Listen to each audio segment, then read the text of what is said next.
this is what I need, right? And then this statement here is given. What is this arrow? What am I using logically, this arrow?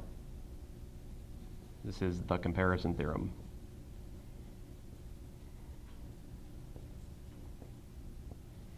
All right.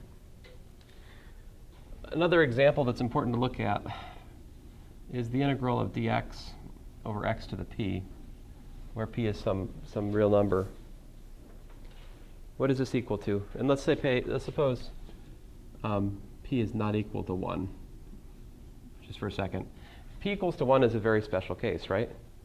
And I want to integrate from 1 to infinity. So this is by definition the limit, let's say, as t goes to infinity of the integral from 1 to t of dx over x to the p,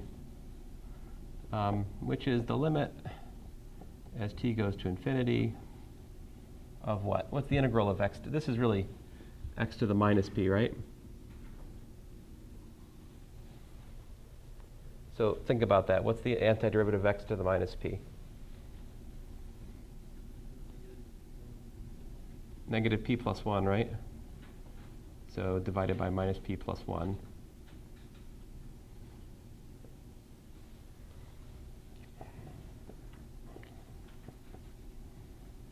So I've got limit as t goes to infinity of t to the 1 minus p,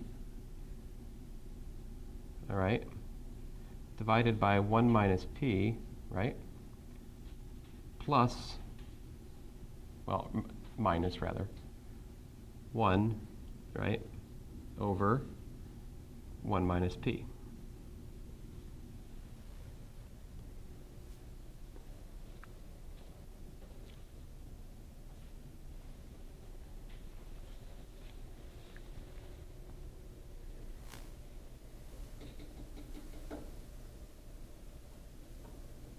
So what's this limit? It depends on p, right? There are cases. Can you tell me what the cases are?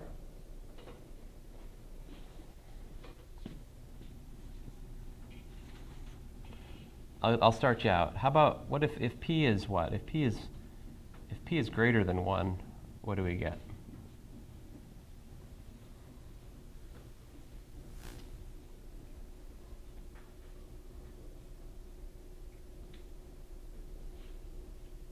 P greater than 1, 1 minus p is what? Is it negative? Oh yeah, I'm an idiot. So this means that what? 1 minus p is what? Is less than 0, is that right?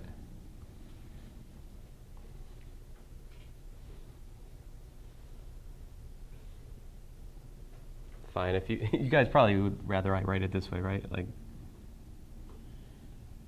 oh. Fine here, minus p is less than minus 1, which tells me then, of course, 1 minus p is less than 0. Okay, fine. Maybe that's helpful, right? I don't know. However you want to see these inequalities, it's your business. The point then is that's a negative power, right? What's t to a negative power limit to as t goes to infinity? It's like 1 over t, right? Or 1 over the square root of t, or 1 over t cubed, or something like that. Those go to 0, right? So 0. Minus what? This is a constant, right? So that goes to 0, and we really just have minus 1 over 1 minus p, right?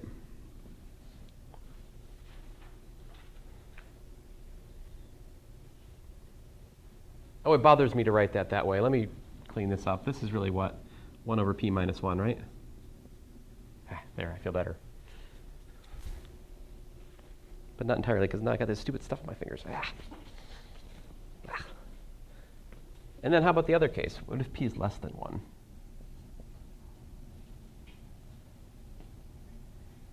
That would imply that 1 minus p is what? Is greater than 0, right?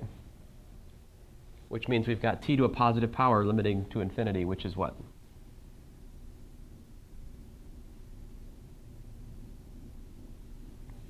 Infinity, right? What's the other case? P equals to 1. What happens when P equals to 1?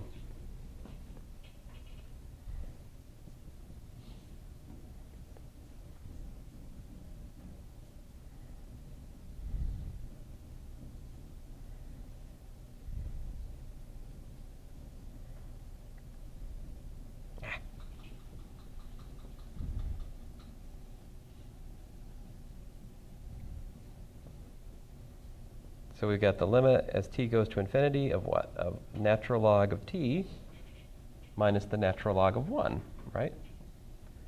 Also known as infinity.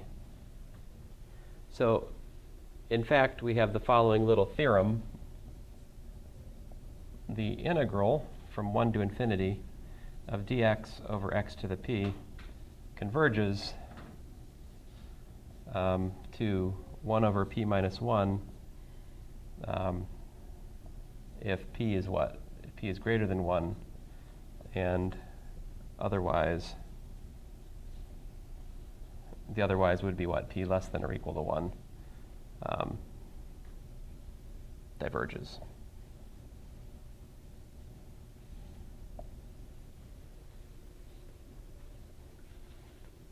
So see, now we've got this whole grab bag of things to compare to, right? For example, let's go back to the one we actually explicitly calculated earlier. How can you compare 1 over x squared plus 1? Is this related in any way to any particular p? If x, suppose x is greater than or equal to 1. Can you think of some other function which is one of these p functions, let's say? Can you think of like 1 over x to some p that is larger than that? You're thinking too hard, man. No. Just get rid of the 1, right? If I drop a 1, I've made the denominator smaller, but the fraction bigger. I know, yes.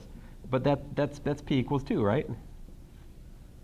So the integral of 1 over x squared plus 1 from 1 to infinity must be less than or equal to the integral from 1 to infinity of dx over x squared, which is, by the way, equal to, I can be concrete here, a half. If I did that right. Oh, wait a minute, 1, isn't it? 1 over 2 minus 1 is equal to 1, yeah.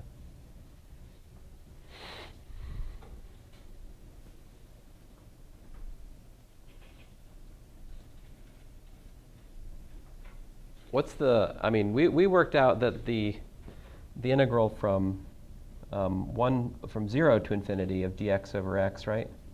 X squared plus 1 is what? Pi over 2, right? Yes, sir? Maybe compare 1 over x squared plus 1 with 1 over x. How would you do that? Like I just asked. I know, but how? Would it be, how would they compare, I guess is my question. I think if you draw them graphically, right?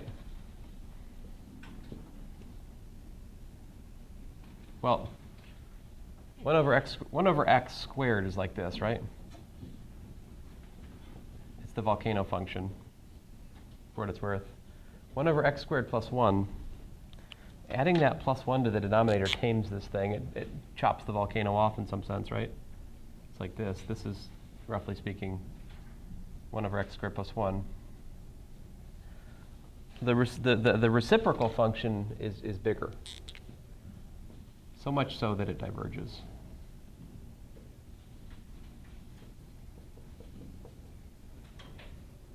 But what I'm trying to say is if you look at x beyond 1, I'm pretty sure you can show that 1 over x is greater than 1 over x squared. Of course, right? Is 1/3 bigger than 1/9? Is 1/4 bigger than 1/16? You see it. So the fact that diverges, right, that's fine. Something larger diverges. Something smaller converges. Yeah, it's okay.